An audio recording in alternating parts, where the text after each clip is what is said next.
tell something about yourself. My name is Marianne Abion, 32 years old, came from Philippines of Albay province. I am a mother of 3 children. That's all.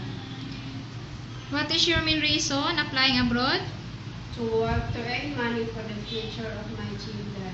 Are you willing to take care of a newly born baby? Yes, ma'am.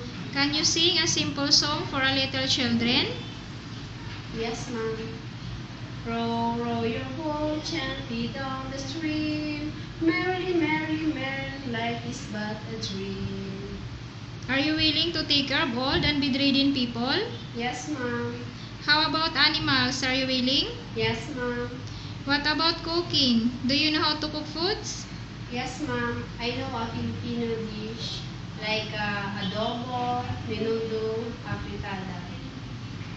Most people in Hong Kong can speak Cantonese. Are you willing or interested to learn how to speak? Yes, ma'am. Do you know how to use and operate electrical appliances? Yes, ma'am. I know to operate iron, washing machine, aircon, electric fan, TV, and etc. What language or dialect you can speak?